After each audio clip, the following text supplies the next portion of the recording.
Hello and welcome to the Leadership Link. Today I have CJ. How you doing, CJ? Doing good. How about yourself? Yeah, not too bad, thank you. Not too bad. So today we're going to be talking about kind of what the exact role is as a leader, which I think is a little bit up in the air, and I think there's obviously the manager versus leader debate and all of that kind of stuff separately. But I guess first of all, CJ, if you just want to tell me a little bit about, I guess, your background and kind of how you got into leadership and kind of where you're up to now, that'd be awesome. Yeah, sure. I'm CJ Jordan, he, him, his. I'm currently a director at software engineering at Knock, a RealPage company. I've been in software for about 10 years now, a mix of consulting, startups, and all of that kind of led to me ending up as a leader. So obviously, software is fun and challenging, and you've got all these great technical problems. But to me, one of the things that I'm most passionate about is people and how you grow them. I think everyone is unique, are unique individuals, and that's part of the fun of a leader. Is how do you take all of these very multifaceted human beings, bring them together as teams, work with different groups and stakeholders, and ultimately see everyone be super successful. I started out, working mostly in offices, and obviously we've all moved to remote. I think I've been doing hybrid teams for probably about 8 years now, and my last two roles have been purely remote focused with teams all over the world. So it's been kind of an exciting journey to see all these different aspects of leadership and honestly still figuring out new challenges every day. Yeah, for sure. I mean, there's so many different nuances, like you said, between different companies that the way that they like people to be managed, the way that they like their culture to be run, the way that they like their office set up, and then that along with the every single different person in every single different team is also going to be different. It's something that I feel like you can never get 100% like finished at, and things are going to continue to change. But it's one of those things that I feel like the more research and the more situations that you're exposed to, the better you get at it, right? So one of the main reasons that I started this is I think that people, like, particularly when they get promoted to manager initially, they've typically only been managed by one, maybe two people, like in the past, and they know how they've been managed, but they don't know whether that's going to work for them. And it was definitely true for me when I got promoted to manager. I'd worked at pretty much one company, and in the role that I would then became a manager as, and all I knew was the way that I'd been managed, and I didn't particularly like that, for one, and two, like I wasn't then managing like 10 of me, like I was managing 10 completely different people, and I just had no idea where to even start because all I could do was, well, this is what I was told. I hated it, so like I don't know, like maybe we should do it because it kind of worked, but also like, yeah, I hated it, and it was a real tough thing. So I think that there's so much to unpack. But I guess first of all, like, what would you define as the actual role of a leader? Yeah, just a quick note on that. It's also interesting to see how the industry and all of the world has changed in terms of expectations of leadership just over the last 10 years. How I look at a leader is probably different than how others look at a leader. But to me, a leader, your goal is to be there to support your team. You are there for their growth, for their successes, but also for their failures. And your ultimate goal, in my mind, is to make yourself obsolete. If you're there, continually being super involved, you're not giving people opportunities, they're not growing.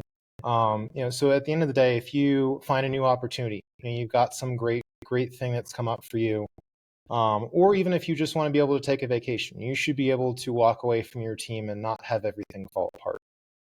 And so that is the role of a leader: is how do you help others? And as you get further in the leadership spectrum, how do you help other leaders? But as a starting leader, how do you help other ICs mature into leaders so they can eventually take over for you, and so you can grow and they can grow? Because we actually had an external trainer come in, me and my co-founder, and we've got two managers here at the company, and we basically realized that we weren't letting our managers be managers. We were so, I don't know what it was. I think it was almost a lack of like wanting to sort of like relinquish the responsibility, and a lack of trust, I think, more than anything else initially, that we thought that we could do things better. So for example, if one of their team asked something, we would immediately be like, I know, like, and we kind of sat there and we're like, we're running this company, we're paying them more money to be managers, we're not letting them manage like at all. Like all they do is just almost check that that person comes to work, and then that was Yeah. kind of it. So that's super. Yeah, that's a big one. So I think people traditionally, how leadership used to be taught, and probably still in some cases, is this belief that I personally think is incorrect, that your role as a leader is to deliver on goals, deliver on a product roadmap, deliver on revenue. Yes, these are aspects to your role. They're part of your responsibility, as part of what you're probably hired for, what you're there in a company for. But your ultimate goal as a leader, which is kind of more of not just the job title, but the persona, is to give other people opportunities. And the painful part of that, and I've had to learn this over and over through the years as I've gone through different roles, is letting people make mistakes and fail, providing that space, providing that air cover. And I think that's where a lot of leaders jump in, because they're like, oh, hey, we need to hit this target. I see someone doing something that I think isn't going to pan out. So let me do it instead, because I know how it will be successful. But your role isn't to do that. It's not to get to the target. It's to help other people learn how to get to that target. Yeah, for sure. Like we even had it like with a lot of our clients, like we would kind of take the lead on it, and our managers would be like second point of contact, and we'd see like an email come in, and we would just immediately respond, rather than let them do it. And then we thought we'd fixed it, but we were just telling them. We were then telling our managers what we would have responded to it. So instead of responding, we were then telling the manager, being like, I would say this if I was you. Yeah. That it's the same thing. Like, it's I just a waste of I've time. had to learn over the years, ADHD brain, like I'm very like hyper responsive sometimes. I've had to learn to like set the expectations with my leaders. Hey, I am stepping back. We've gotten things stable. We're in a good place. This is time for you to learn and grow. I am not going to be doing X, Y, and Z anymore. It's up to you. And then when those emails come across, or those messages, or a fire starts in production, you have to really hold yourself to as a leader to what you've said you're going to do. And it's challenging. It's hard. You sit there and you're like, I could fix this in 5 minutes. Like, I know exactly what needs to be done. Why are they not responding as quickly as I want to? But it's that, okay, give them that space. And I have some meetings where I'm doing this with my leaders, and I'll have a thread going with them in the background. Like, I'm not getting involved in the meeting, but I'm like, hey, a nudge. You probably want to jump into this because this seems like it's going off the rails. Maybe they're anxious, maybe they're not sure, maybe they're giving space. But finding other kind of pressure valves to have those conversations and provide that feedback without actually jumping in yourself. Yeah, for sure. But it's a real. I find it tough to let people fail. Like when you know that you could do it, and you could almost save them from failing, but then it's hard because they wouldn't learn without it. Yeah, So it is really tough. How do you get used to that? I'm still not used to it. Like, I honestly, You don't. and I think there's two conversations I tend to have with leaders early on in their career. One is around, especially engineering leaders, of accept the fact that you're not going to code anymore. And that's a whole other conversation that so many engineering leaders struggle with that hurdle. But the second is be comfortable with failure. And it gets easier. You never get used to it, especially if you're a type A person, myself being one of those, where I'm like, oh, I don't ever want to, miss a mark or a measure. But at the end of the day, if your team learns more from that experience than being successful, then you're doing your job by letting that failure happen. And that is, especially, I think just culturally across the world, and the expectations we set through school and grades and everything else, that's a really hard hurdle to get over. But if you can get over that and at least accept it, it opens you up to becoming a better leader and really giving your team more opportunities. Yeah. I feel like sometimes, because obviously the majority of first leadership roles are almost like player coach. Like you very rarely will be like one day fully coding and then next day like fully management. It just doesn't happen. And I wonder whether like that transition and like the blurred line there like is actually a little bit of a detriment to like learning how to manage, because you can still like jump in and fix things and you're still very, very involved in it. Whereas if you were just taken out and like put above, obviously it's not going to happen, right? But if Yeah. you were just taken out and put above and you couldn't code anymore, then I feel like it would be easier. But you're typically promoted a lot of the time. Like I don't know what your situation was, but same in sort of sales, it tends to be someone that is very good at what they do. All of a sudden they get promoted, so they are already like the person that would fix things. I feel like is often the way that they get that first promotion. So not only are they normally that person, they're kind of still that person, but then like how do you how do you then let So your team do things that normally you would do and can still do very easily? yes, that's actually a very interesting point. I don't actually think I've thought of that one much before, but um, so we like most of my teams have what I would call a team lead, and you probably, depending on your company or industry, there's a zillion different names for this title. But it's usually a technical person that is a senior or lead engineer type of role that has shown both interest and capacity for people management. And we start to slowly transition those. So a team lead for me usually is told, hey, you're going to probably code on average 50%.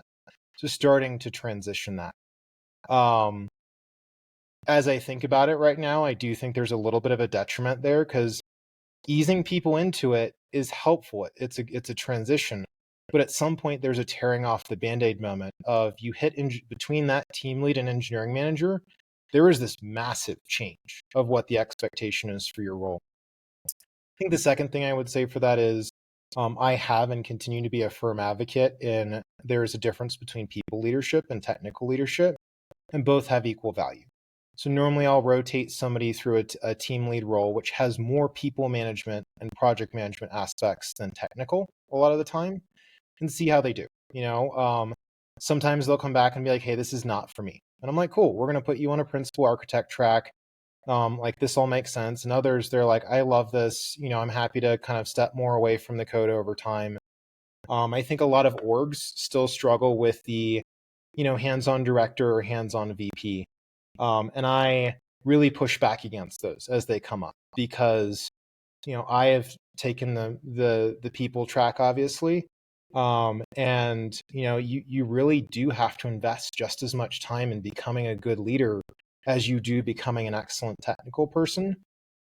So I think having more of those conversations during that transition is probably part of that solution of, hey, what do you want and what are the expectations? It doesn't mean you have to give up coding, but it means your role is no longer solving the problem, but setting other people up to solve the problem. Where the architect is, you are still the one solving problems, and you're not going to be a people manager. Like you are going to design big systems. That's going to be your focus type of thing. Yeah, sure. And I guess for people either in that transition or have just transitioned, so sort of like early leaders that are starting out, do you have any particular suggestions for how they can like make that transition easier? Yeah, I think the first would be clear expectations with your leader or your manager. And I say this because I'm opinionated on what I think leaders do, but different orgs are going to have different expectations. So understanding what is the expectation of your role. There's still engineering managers or other similar roles where you are much more heavily hands-on because that's the expectation of the role. So getting that clear guidance from your leadership of what leadership means in your company is a great first start. I think a lot of people don't actually do that, and thus they don't understand what leadership is in their company or their role. Um, the second one that I talk with my leaders a lot about is kind of starting to define your leadership persona or style. There are hundreds of thousands of leadership books out there. I obviously have a preference. I lean into the servant leadership, the authentic leadership, the transparent. I think we talk a lot about these a lot more in the last couple of years. That doesn't mean that they are the end all be all, but kind of anchoring on your style of leadership, and sharing that with others. So like I have a user guide, which came from a couple companies back. But it's this idea that you write a document. It's like, hey, this is how I communicate. These are my expectations. I actually love it for everyone, including ICs, but I think it's super helpful as leaders of, hey, here's how to approach me. Here's how to have conversations. Helps you set those initial expectations that are critical as you transition from that hands-on role to what is really hands-off, and what should other people expect from you as part of that transition. Even more important if you're being hired into a leadership role, as you're making that first one, because you're going to have new people that have not worked with you and thus have even more need to understand kind of how you work and how you communicate. Beyond that, for me, one that people forget as leaders, and I know that, a lot of us try and set titles aside and things like that, but be mindful of your presence. Leadership has implied authority, has implied expectations. A lot of orgs are now trying to become more flat, which is, I think, super healthy, but they're ignoring the fact in some cases that you still have an impact as a leader that is orders of magnitude more than you might have had without that title. And that can impact team dynamics. It can impact culture. It can lead to bad decisions if you're not making sure you're mindful of getting other people to speak up. And kind of the last pieces, which are, the tail end, but some of the most important, are building that trust and transparency. Your teams will be successful and you will be successful if you can communicate with them. They feel like they can be open with you. You can be vulnerable and show your mistakes, so they're also going to talk about theirs. If you don't build those relationships, you're really going to struggle as a leader. And that's not just with your team, but with your peers, with your stakeholders. When things get rough, having that is the only way you're going to succeed. Sure. I love this user guide idea. Like I've seen, I've never heard it be called that before. And it, like, if you have an example that you could potentially share, like a blank one at some point, that'd be Oh, yeah. amazing. But I did once get like an auto reply from like someone in HR at a company, and they basically sent back something quite similar as to like, this is when I'll reply, like this is like how I'll probably reply. If you haven't included these things, I probably won't. So please feel free to follow up. Like, and it was literally just like it took me back like a little bit. I was literally just like, I don't know this person. And they're just being like, here's me and here's how I like operate. And I was like, Jesus, like, but then I was like, oh, like I'm not going to get a response because I haven't included that thing. So that's actually quite useful. Sent that thing back and then got a response within like a couple of days. So it's great. But I guess, are you not handing particularly over to your team, because there's disc profiling and there's figuring all of that stuff out and seeing how you gel together, but actually handing over to your team, being like, how do you like to be managed? So Like someone just being like, leave me the fuck alone. It's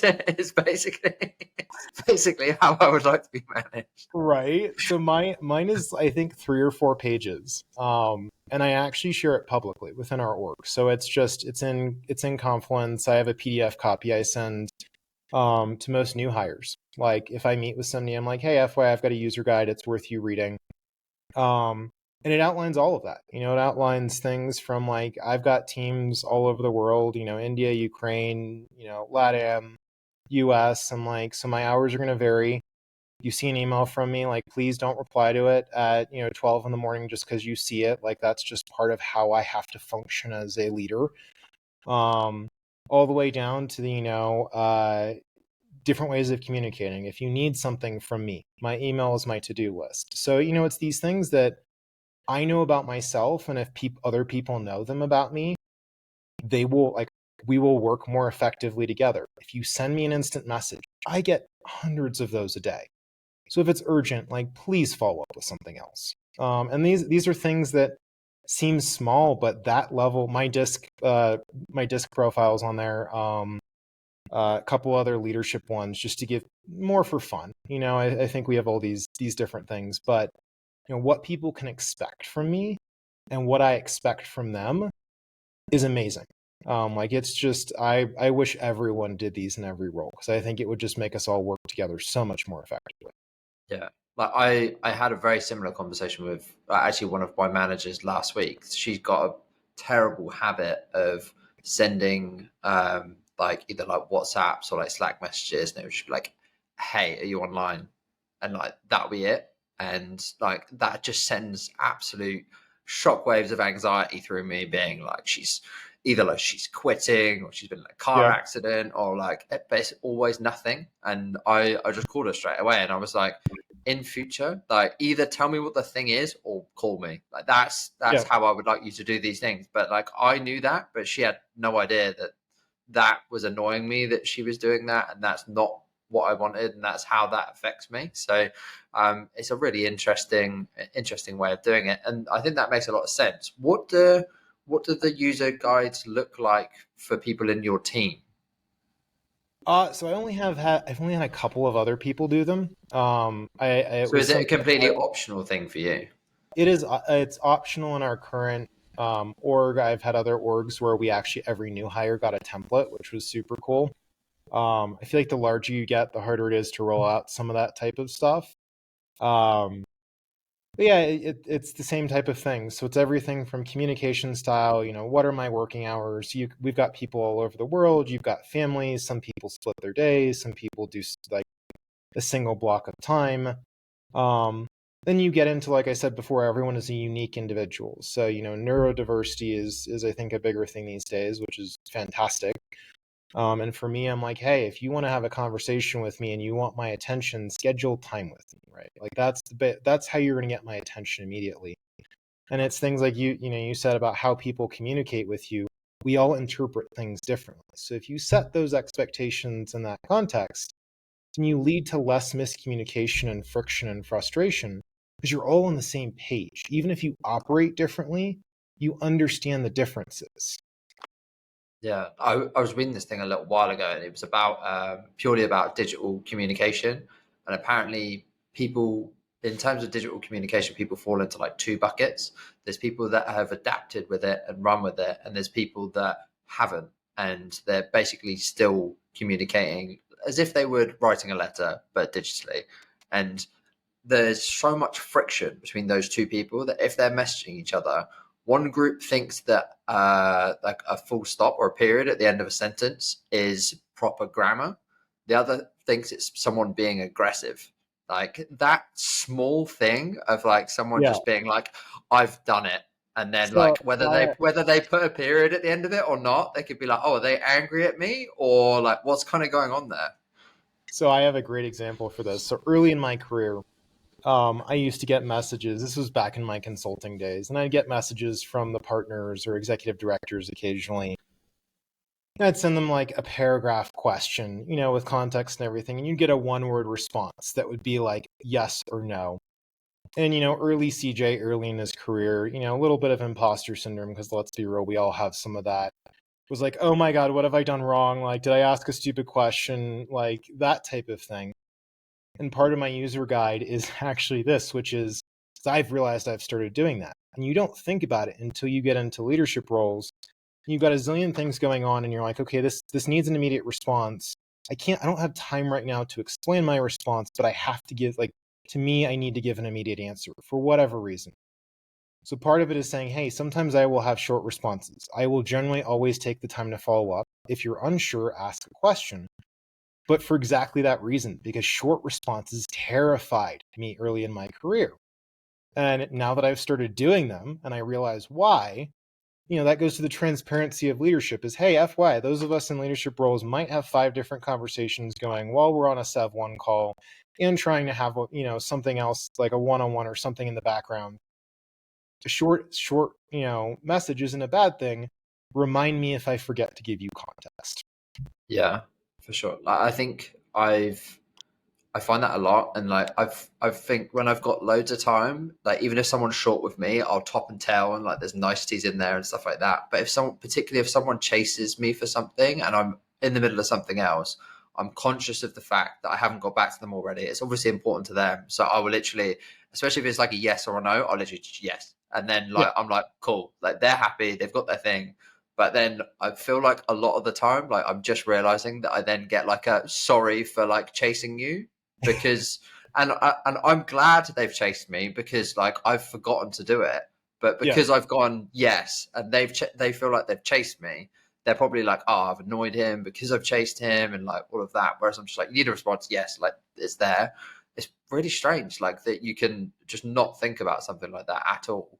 A- And then add different global cultures to this. So like each, obviously I don't like to stereotype or generalize or that type of thing, but I think as you become a leader of global teams, you start to see different people from different, backgrounds are going to communicate in different ways.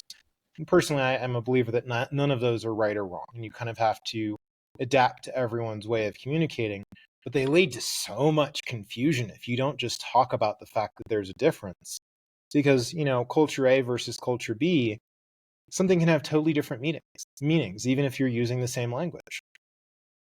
Yeah, it is.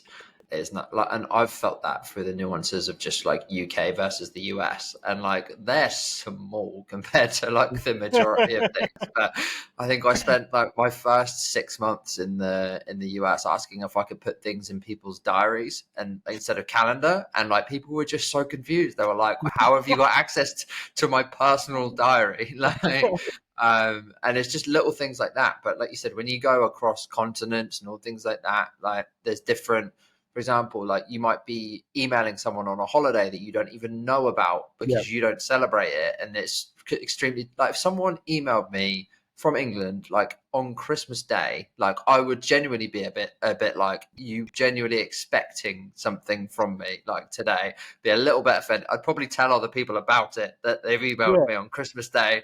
But I wouldn't think to like check other countries' holidays and be like, is it a holiday like there, like right now? Right, cool. I probably shouldn't send this. I'll delay it until tomorrow. Like you just don't, do you? So like even small things like that probably make like a huge difference. Yeah, and I think that's going back to like what are good things you can do as a leader. Learning more about, your teams and their culture. I've got, as I said, a decent number of folks out of India right now.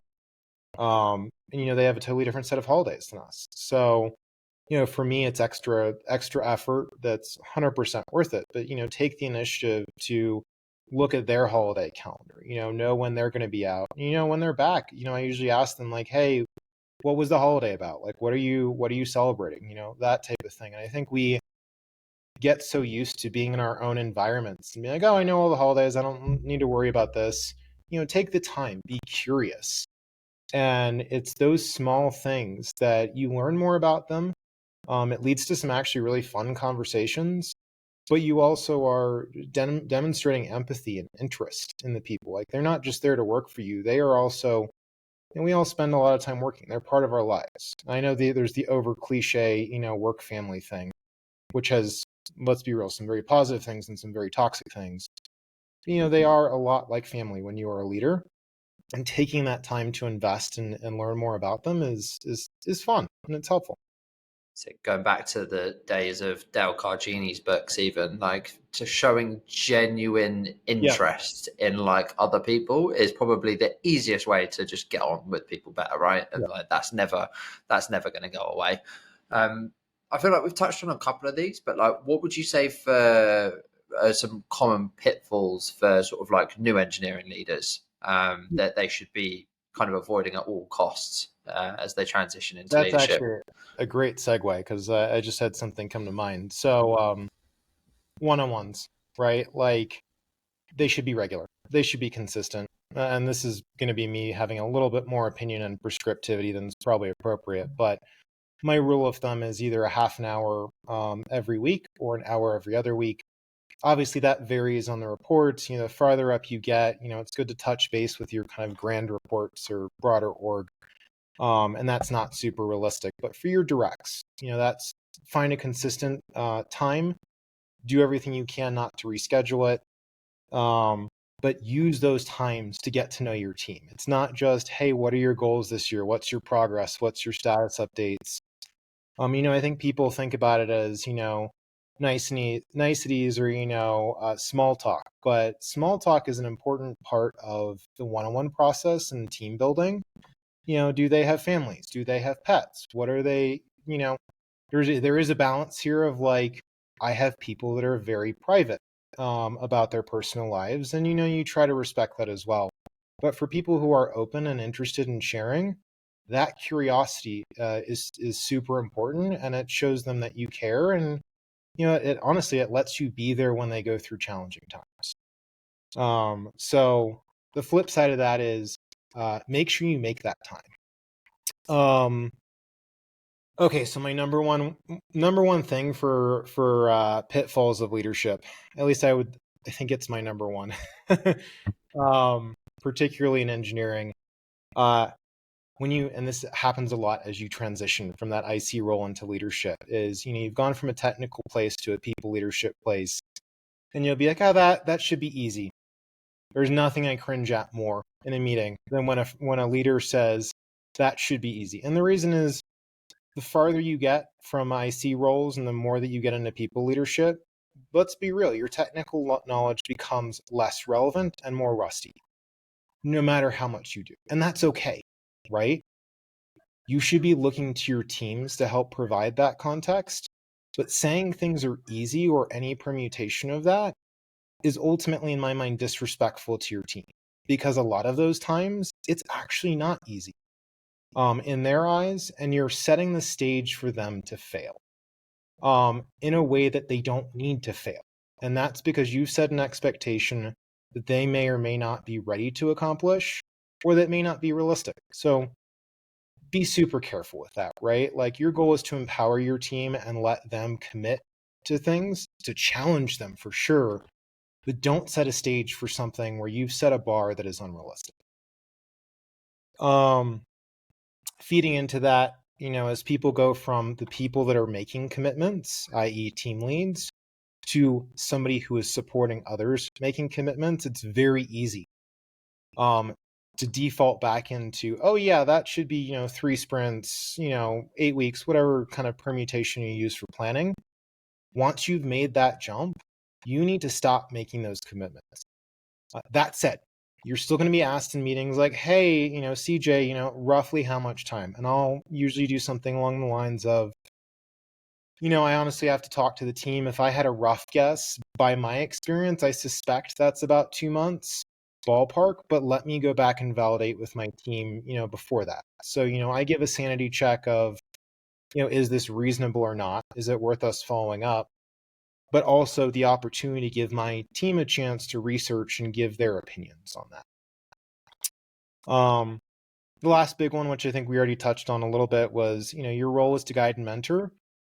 You have to let people fail, right? Like, obviously, understand when you can afford to fail as an organization and when you can't. If your organization is one that has zero capacity for failure, you probably need to have some other leadership conversations. And I realize there are some industries where that's reality, but you got to have a little bit of balance there. But you have to, don't jump in and save everyone from everything. For sure. I guess from that, one of the things that you said about it being easy is kind of like hit home with me like a little bit, and it must be so. And I'm trying to say something without using the word easy, but it must be so easy for me. Like, I know that I've said to my team, like, oh, that should be pretty easy to find. Like, someone like wants like a PHP developer in Houston or something. Like, I recruited last for a PHP developer in Houston in probably 2015. But like, I'd immediately be like, oh, that'd be pretty easy to find. Like, and one is they're not me, and two, like, I haven't done it for like a long time, and the landscape has probably completely changed. It'd be a different company, like completely different salary budget, like all of that kind of stuff. And it must be even so much more relevant to engineering because, like you said, it might be a completely different tech stack. It might be a different customer that wants the same requirement, but like the timelines are completely changed. And again, they're not you. So you finding something easy, and then that must just put so much pressure on like that person. If, like you said, leadership has a certain like amount of what's the word? Like impact, like someone in a leadership position being like, that thing that you've just been given, I would find that easy. Therefore, you should find that easy. Like, it's quite a charged like word to put on someone, right? Yeah. So I mean, giving some personal examples. Um, so when I went back from consulting and into software and startups, I ended up working as part of a whole Elastic Beanstalk to ECS migration. And I ended up, I wasn't back as an IC at that point, and I did a lot of that work myself. So I've kind of built one of my specialties is the DevOps infrastructure space. And that's one of the spaces that, has surprisingly not rusted as much as I thought it would over the years. But it's led to some interesting challenges as a leader because, having been in multiple orgs since, I'll sit there and I'll be like, we did this migration in, 6 to 9 months. We figured all of this out and, we had a smaller team and you sit there as a leader and you're like, why? Like, this is easier, right? And even in your head, you have to be mindful of it. And what I've realized over time is, yes, it might have been easier in certain contexts. We might have figured out things faster. We might have had better leadership or mentorship. We might have had people with more experience, and so we're teaching it. But you have to be super careful because your experience at one point doesn't define the experience of your current org or your current team. In a lot of cases I found, you have to then ramp up people and mentor them and sometimes hire the right skill sets or train the right skill sets. And so it's something that I've learned over the years to kind of step back from and be like, okay, where are we struggling? How can I provide mentorship and guidance? How can I nudge us? But at the same point, if I as CJ go and do all this work, which I made that mistake in one role as a leader, then you hand that off. Turns out nobody actually understands how anything works. So yes, you've gone faster, but you've actually set things up far worse because you've given somebody something and they don't know why. They don't know how to fix it. They don't know how to triage it.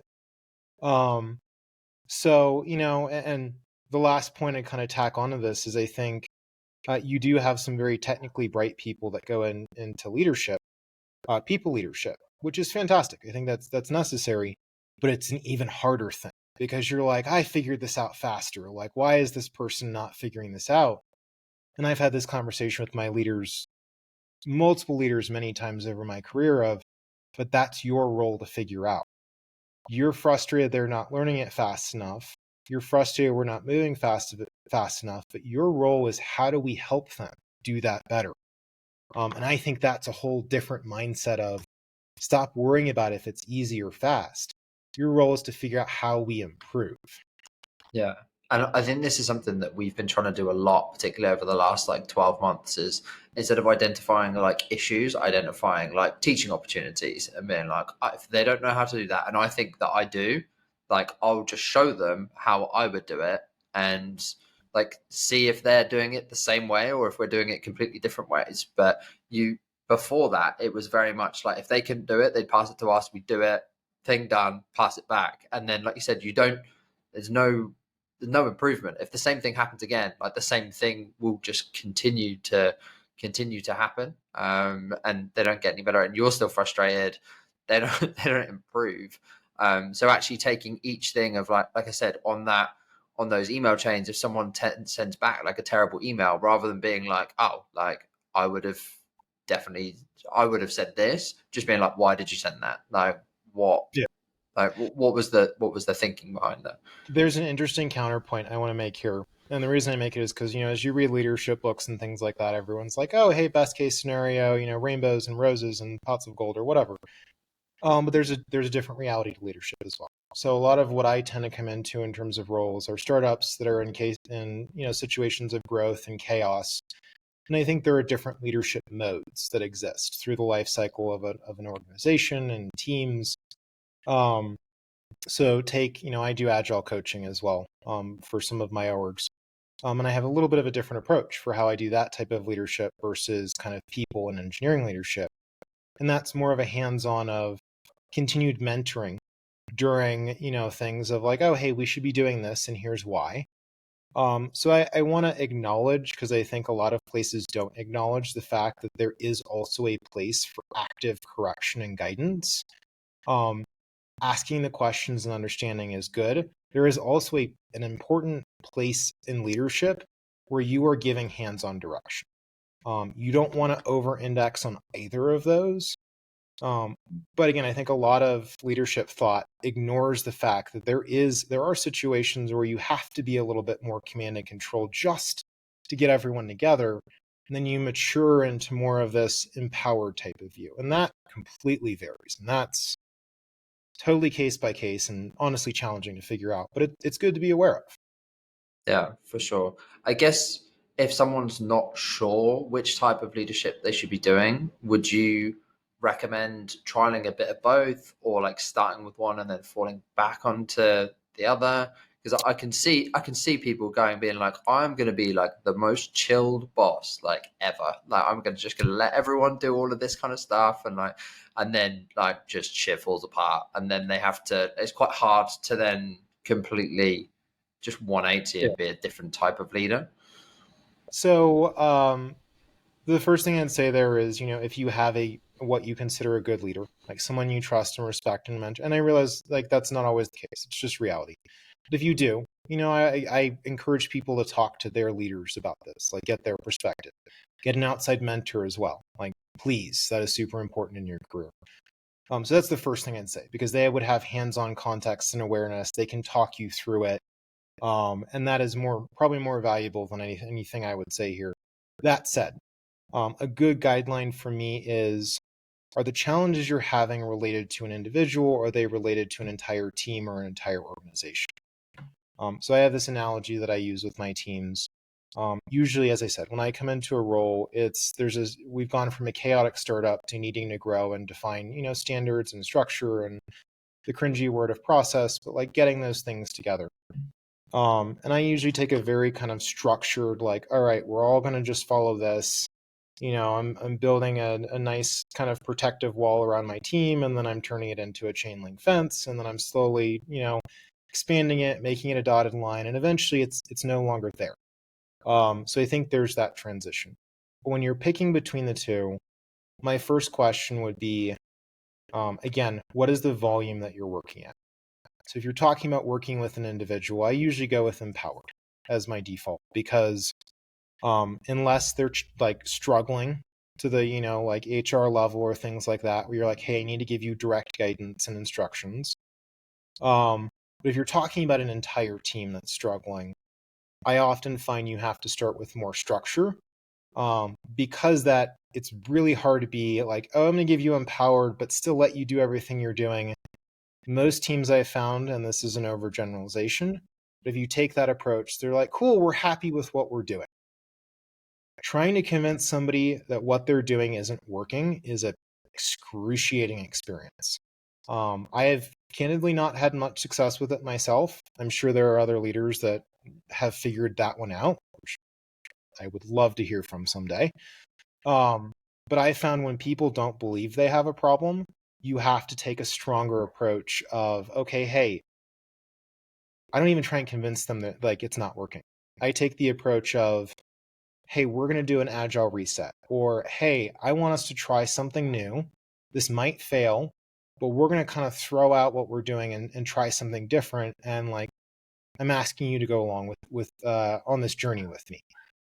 So I do try and avoid the framing of, hey, I'm going to tell you what to do and you're going to do it, but a lot more structured, hey, we're going to do this and we're going to try it as a team. And if you don't like it, I'm here. I want to hear about it.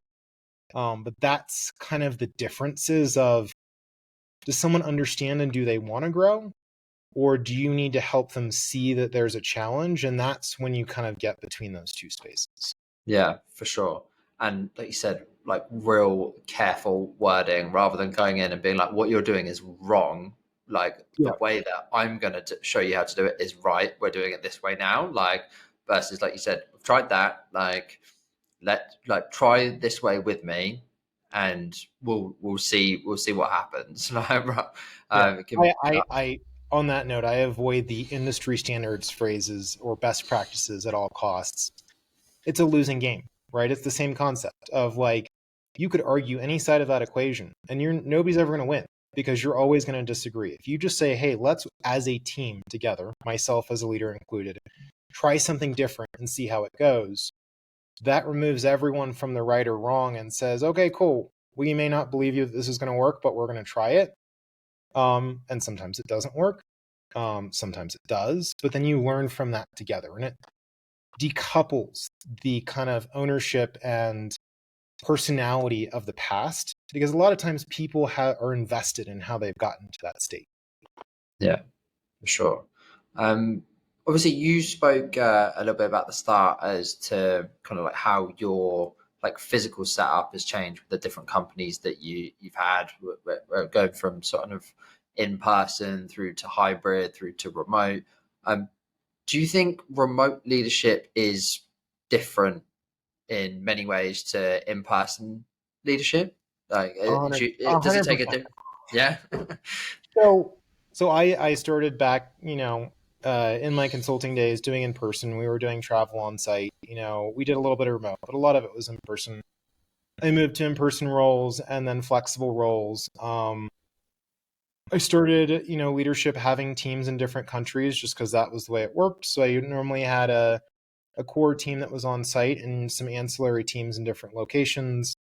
I'll be honest, my perspective is remote is, and this is maybe a controversial perspective, but probably hardest on leaders. And that is my personal theory, along with probably the economics of cities and other stakes, why some leaders push for the return to office.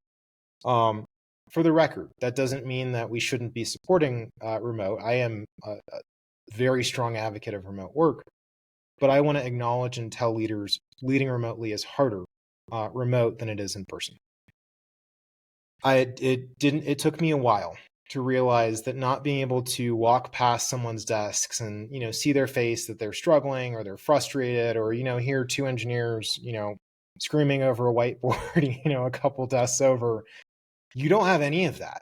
It's gone. It disappears, right? Like, and I'm still trying, like, I still toy with different things. I used to do, let's have, virtual office hours on Zoom for, an hour a day and let people float in.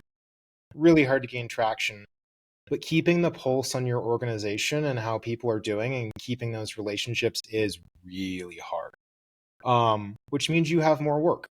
That said, there are so many benefits to it in terms of quality of life, flexibility. I have teams most of my teams are global hybrid. So, they're not geographically located. So we have people that are kind of working around the clock on these different teams. And, it's challenging to keep them working together and kind of figure out how to communicate and balance things for everyone.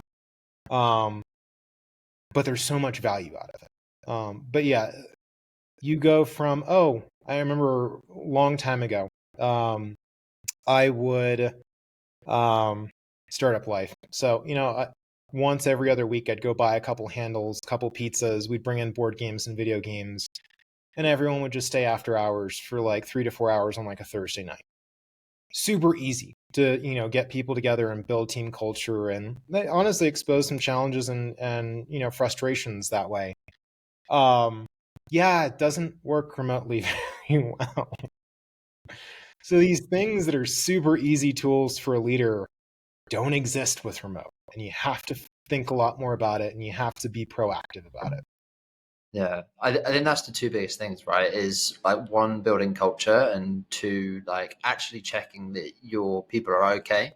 Like we're hybrid, so I feel like I get a lot more from people or when they're in the office, because it's just a case of I can see them, and if they're a little bit down or if they're struggling with something, I can literally just be like, well, obviously they're struggling with something, like that, like I'll go and help them, and it's really really easy. But when they're fully remote, like I was speaking to someone, a couple of weeks ago, and they even have they're so hot on the emojis that people use on their Slack channels that they like almost use them as like potential distress signals for people. Like if someone's normally like uses like a fire emoji when someone sends out a thing and they just give like a thumbs up, they have to have it as like a there's something wrong there. And then, Well, but they can't just go to them and be like, I saw the thumbs up emoji, like not the fire emoji, like what's happened. They have to send them a separate message and be like, hey, like just checking in, like how is everything, like it's so wild. so that's a great leadership skill, and I say that. So I had a point a couple of years ago where I had an engineer working for one of my teams, barely work with this dude at all. But like as a leader, if you get used to remote, you get used to reading messages and people's personalities. And he had sent a message in one of the Slack channels we had, and I reached out to his manager and I was like, "Hey, I'm a little concerned, and like not super concerned. I don't know this dude much, but like the structure and phrasing of his message is very out of character for him. He might barely work with this dude at all." Um, and so, they took it and followed up, and they came back, a couple hours later, and they were like, "Oh my God, thank you so much for flagging this. This guy's wife had just gotten like 6 weeks of jury duty. They had kids. They had no idea how they were going to figure out how to make it work. And this manager was able to work with this person and set up, this was before like the whole like remote thing was normal, set up something that would work for them. But it's interesting how much of my signals come from what I consider abnormalities of people's communication styles or behaviors. And you really have to start to attune to different things of like, that person's response is unusually sharp or sassy, or like you're using more emojis than usual. Yeah.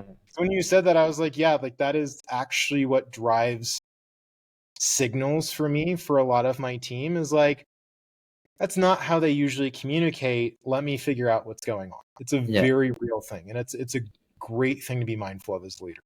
And the same with lack of communication as well, right? Like Yeah. I'm very mindful now of if I put something out to our thing of like, can I move this call from like here to here? Like normally you would just get, if someone's like got a huge issue with it, you might get a yes. You get a few people like thumbs up, yeah, that's fine. But there might be like there might be two people that don't respond. One of them's just looked at it and been like, that's fine, like, but in the middle of something. Another person looked at it and been like I normally do something at that time, but like I don't want to bring it up. And like there's the huge dialogue going on in the head, but they both don't say anything. Whereas like one of them's got a huge issue, one of them doesn't. So I'm trying to like consciously now, like if I don't get response from people, if I know that someone never responds, like fine. Yeah. But I'm trying to consciously like just be like, hey, like just checking you saw this, then separately, because some people also don't want to speak in front of everyone and like raise like a concern and be a pain and like all of that kind of stuff. So I'm trying to now be like, if I send a message to 5 people and 4 people respond, send a separate message and be like, hey, like just checking you saw this, like, and actually be conscious of not necessarily calling people out in front of everyone else, because it's obviously easier for me to send a message to everyone, but it's sometimes not the easiest for someone to pipe up and be like, actually, like I've got to go to the vet. Like, do you mind if we don't do that? And again, like coming from like a leader of the company, you're just Yeah. asking them to do a call at a time that they should be at work.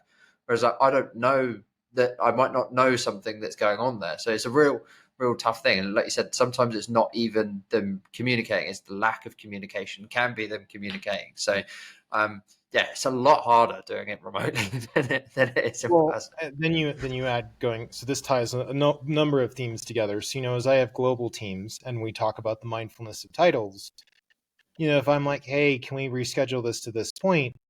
For somebody else that might be, when they're, tucking their kids into bed or something else.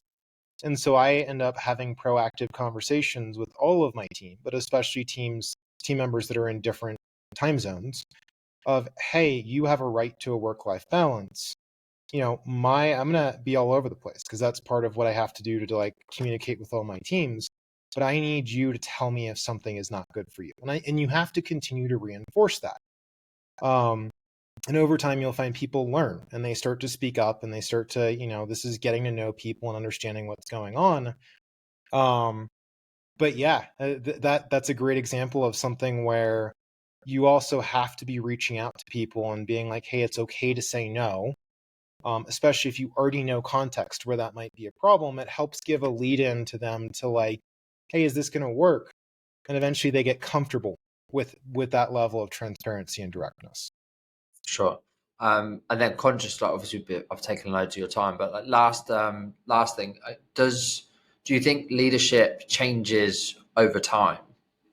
Oh, 100%. So this goes back to kind of so there's actually a scale for this that's somebody else super intelligent designed at a business school of, the different styles of leadership over the cycle of a company. Um, I think you have early startups that need kind of the chaotic leaders that are going to go figure everything out and putting out fires. You eventually move into the, hey, we need structure, we need to be innovative, we need to move fast, but we've got to start to be able to make commitments without having everyone work, a weekend or something like that. Um, and I think to my earlier point, just leadership as a whole has changed. You went from a lot of the hierarchical leadership styles of, the last 20 to 50 years. And now we're seeing a lot of orgs expecting, empowered leadership. I've read a couple articles around companies. There was one company that got rid of all of their managers and hired coaches instead and saw their productivity go through the roof. Now, personally, the difference between a manager and a coach, I think, shouldn't be that significant. If you're leaning into that supportive, empowered leadership style, um, that's kind of what I look at as like, hey, I do have metrics I have to track, I have expectations, but my role is to help my leaders figure out how to all get to those. And so I think the world changes too. You have companies oscillate between hierarchy and flat and all of that. And as an individual, your leadership style will change. If you're not learning as a leader, like you don't become a leader and suddenly like, oh, cool, I've hit the threshold, right? Made a lot of leadership mistakes in my career. Like we could spend another 3 hours on that. I'm pretty open with that with my team because that's how they can hopefully not repeat those. But you will change as a leader. The needs of leaders will change. Um, yes, all over the board. Amazing. Well, yeah, thank you so much, CJ. I really, really appreciate your time. Loads of amazing nuggets in there. And yeah, I guess if anyone wants to follow up with you directly, anything particularly sort of like personal from them, like kind of struck a nerve with them, like where would be the best place to reach out to? Is it LinkedIn? Yeah, LinkedIn's perfect. Amazing. Well, thank you, and thank you anyone for listening. We'll catch you next time. Cheers, CJ. Really appreciate your time. My pleasure. You have a good one. Bye.